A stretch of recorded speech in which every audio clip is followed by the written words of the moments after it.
Europe 1. 7h17, Europe 1 va plus loin et on s'intéresse aujourd'hui, Pierre, à l'utilisation des serres chauffées dans l'agriculture. Oui, manger des tomates françaises toute l'année, mais à quel prix et surtout pour quel bilan carbone? C'est tout l'enjeu. On attend en effet aujourd'hui la décision du Comité national de l'agriculture biologique qui doit se prononcer sur la question du recours aux serres chauffées qui divise profondément le monde agricole. Le règlement européen prévoit que la production bio doit respecter les cycles naturels des saisons et faire une utilisation responsable de l'énergie. Oui, mais ça c'est de la théorie. En pratique, on mange tous des tomates toute l'année. Et dans le sud de la France, on en sait quelque chose. Nathalie Chevance est allée prendre la température dans le Vaucluse sur une exploitation où la pétition contre le chauffage des serres signée par une centaine de parlementaires et plus de 80 000 personnes passe très très mal. Reportage. Sur cette exploitation familiale indépendante de 2,5 hectares d'où sortent chaque année 600 tonnes de tomates bio, anciennes ou d'exception comme la cœur de bœuf, les 3 énormes serres sont chauffées de janvier à fin avril. Pas d'autre choix pour savourer un produit local et gustatif dès le début du printemps. C'est ce qu'attendent les consommateurs, souligne Jean-Luc Roux, 6e génération de producteurs, qui a fait ses calculs.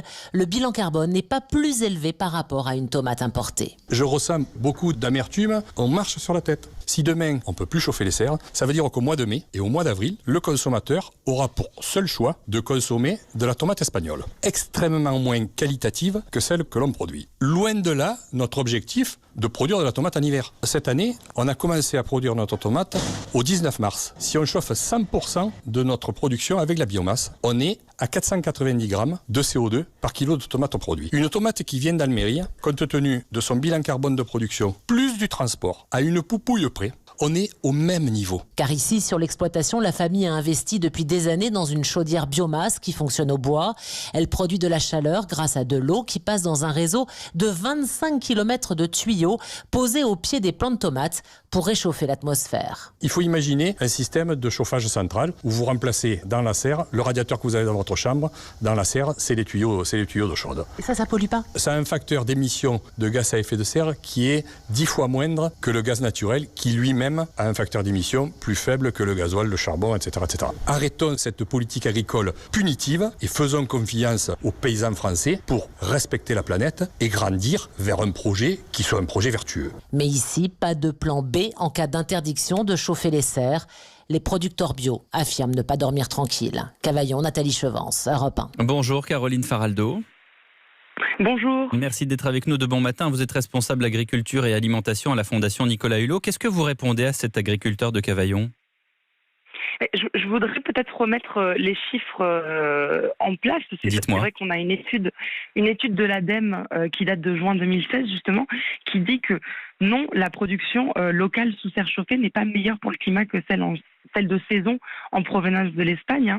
On a un bilan carbone d'une production sous serre chauffée qui est près de 8 fois plus importante que la production locale en saison et près de 4 fois plus importante que la production de tomates en Espagne en saison. Donc il vaut mieux manger de la tomate espagnole, c'est ce que vous nous dites.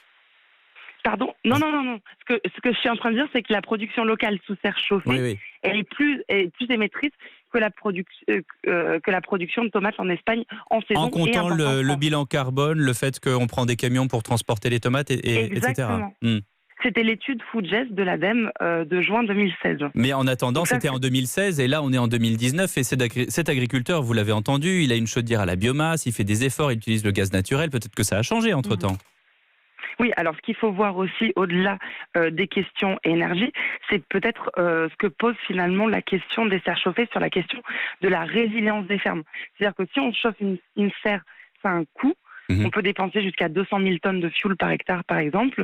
Cela va entraîner une spécialisation de la production dans des produits à forte valeur ajoutée, type tomate ou concombre. Ouais. Derrière, on va avoir un appauvrissement du sol. Ça va affecter la résilience agronomique, mais aussi économique de la ferme. Ça, c'est important à voir le risque que peut avoir finalement à long terme une ferme spécialisée et en serre chauffée, avec le développement peut-être de parasites dans le futur et le besoin à plus long terme de faire peut-être des demandes de dérogation pour utiliser des pesticides de synthèse. Donc il faut vraiment voir finalement la production en agriculture biologique de manière systémique et globale et voir aussi l'impact agronomique. Vous n'êtes pas forcément contre, vous demandez plutôt un état des lieux. On est contre parce qu'on veut que le cahier des charges bio impose le respect des cycles naturels et l'utilisation responsable de l'énergie, donc de la sobriété. Et rappelons que le calendrier de l'agence bio dit bien que la tomate est un produit d'été et pas un produit de printemps. Alors ça, après, c'est une question de mentalité. Didier Guillaume, le ministre de l'Agriculture, il s'est montré ouvert à un chauffage des serres, mais il est opposé à ce qu'on appelle la contre-saisonnalité. Alors, il y a des restaurateurs, des producteurs qui se concentrent sur les légumes de saison, mais comment faire changer les habitudes ? Alors, pour ça, c'est beaucoup de sensibilisation. Et ce qu'on sait, c'est que le consommateur, quand il sait, il va moins consommer de produits hors saison. Il est d'ailleurs demandeur de plus en plus de saisonnalité. On a même vu cette année certaines tomates de début de printemps ou d'hiver en conventionnel qui ont été détruites parce que pas assez consommées. Donc le producteur français, quand il produit bio, il est plus confiant des labels, de la production bio française. Donc on a 13% des consommateurs qui estiment que les produits bio français sont mieux contrôlés que les produits bio importés. Donc ça, c'est important. Et en plus, lorsqu'il sait, il est demandeur de saisonnalité. Donc lorsqu'il sait que la tomate mieux manger et surtout en saison, c'est-à-dire manger des pommes à l'automne et manger des tomates au printemps. Merci beaucoup Caroline Faraldo d'avoir été en direct sur Europe 1.